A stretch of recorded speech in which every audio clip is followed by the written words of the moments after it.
you're pitching the book bans as the right being authoritarian. And I just, like, you put these book bans, which, like I said, I don't even really think it's a book ban. It's a book prohibition in a public school, okay, which is more accurate. You put that up against something like trans women in sports, and it's not even on the radar. Like, it's not even close. So, but okay, LGBT acceptance, I think, is fine to teach in a classroom, because it's like, hey, people are different, accept that people are different. I agree that there might be a line where it's like, this is inappropriate that you crossed over. But my whole point about the anti-woke crusade is that it has now very clearly gone way past the line. So there's this report that comes out every couple of years, this PEN America report on book bans. And the book bans have been really skyrocketing, and I think it's a direct result of this sort of moral panic. I hate to interrupt. But I object to the framing of this as a book ban when you're talking about a book that is available anywhere outside of the school library. Like, it's just saying that this material is a little bit too racy for a school library. So they're not banning the books by any means.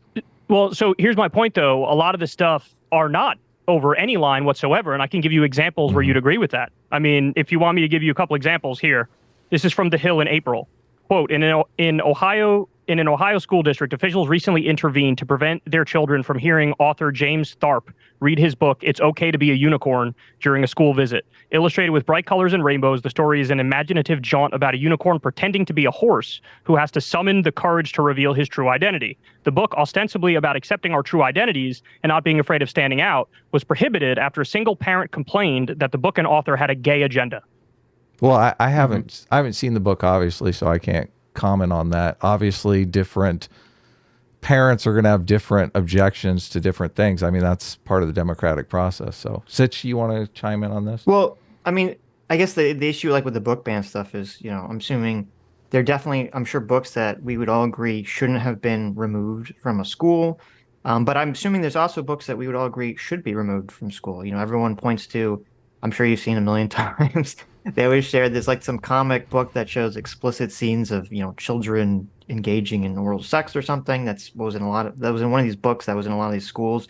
And there's some Toni Morrison books that were removed from a lot of school curriculums that featured, father, raping his daughter and things of that nature, which, I understand the artistic merit for some of these things, but I also understand a parent that's not necessarily wanting their child to learn about that in school.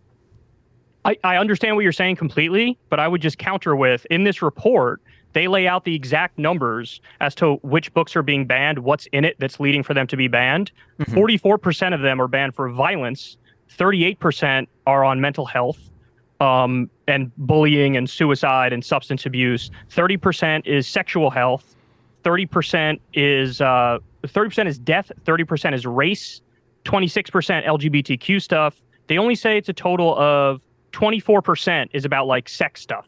The other stuff is like violence, mental health, things involving death or teen pregnancy or whatever. So it's really like we're trying to, like, baby these kids who are coming to an age where they're going to have to start learning about not only crazy things in the world, but also, about their own bodies. I mean, I don't know about you guys. I started getting sex education in 6th grade in New York.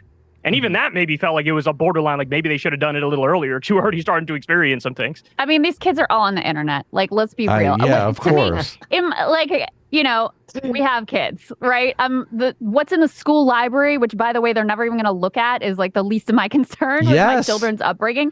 I think it speaks more, though, to what we're trying to get at, which is there is a moral panic on the right where there is a freak out about quote unquote wokeness, which encompasses a lot of things, including quote unquote transgender ideology, and has led to a lot of hysterical overreaction, which is translated into a lot of hysterical legislation, which is overtly and being struck down in courts as being against the First Amendment. I mean, a number of Ron DeSantis's laws have already been hit in federal court for, violating people's First Amendment rights.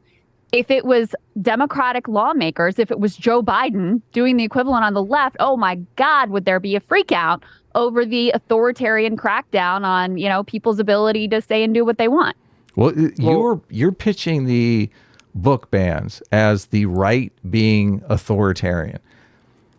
And I just, like, you put these book bans, which, like I said, I don't even really think it's a book ban. It's a book prohibition in a public school, okay, which is more accurate. You put that up against something like trans women in sports, and it's not even on the radar. Like, it's not even close. But so, wait, how? But whose fault is that? I mean, the numbers are kind of staggering. There's 1,477 instances of books being banned in just 2022 and 2023. That's a 28% increase from the prior 6 months. And it includes like Holocaust books, man. There's a book, 2022, Mouse. It's a story of his father's experience in a concentration camp. They banned that. Look, Kyle, you can get this out on a show, on a progressive talk show.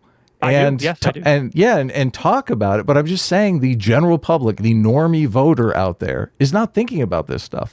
They're thinking about other issues, like, I agree, that are much more prevalent in their lives than this issue. They're also not thinking about trans women in sports. Trans people are not on their radar. Like, they're like, three what's people. A trans person? I mean, seriously though, if they have kids in school that are competing against trans women, I guarantee you they're thinking. Yeah, but that's again, true, but there's 7 of them in the whole country. Go ahead. I mean, they've literally passed laws in some states where there's like one kid that this law is about. And so listen, if you poll the public, there's no doubt the public is at this point on the side of trans women shouldn't be competing in girls' sports. Public is on your side on that. But is it the issue that they're voting on? Is it the thing that they're like worried about? Is it trying to pay their bills and go about their lives? No, look, not even close. I completely agree with you. Okay. They're not voting on this issue. The question, though, is the perception of which side is more authoritarian to the normie voter, right? And when you're talking about these books, a few books that are not allowed in the public library, I don't think the normie voter perceives that as a giant infringement on their rights by authoritarians.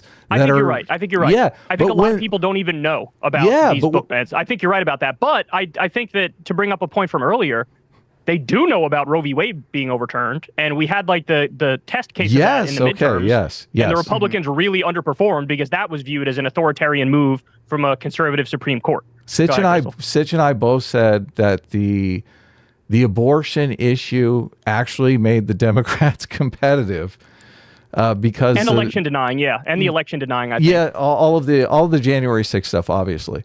Because people do not want to give up their rights to abortion, and it's totally thrown all of that in flux. The question that I have is, why do you have President Biden afraid to just come out and say, I am against abortion in the 3rd trimester. I am against late-term abortions.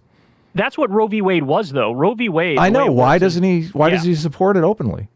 Well, I mean, that's the traditional Democratic position. And Biden was actually supported the Hyde Amendment, and the Hyde Amendment mandates that federal tax money can't go towards any abortion.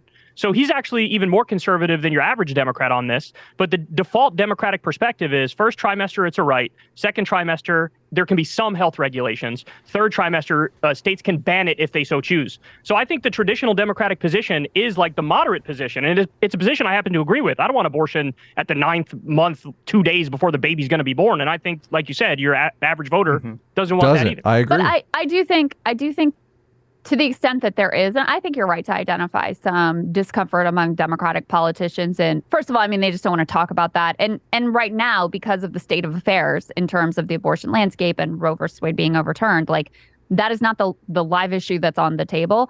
But I think you're correctly identifying that, the people who are most invested in these issues and are organized around it are the ones that have the most fringe and extreme positions. And that's certainly the case on the right. People who are pushing nationwide abortion bans and from the moment of conception and heartbeat bills and all of this stuff.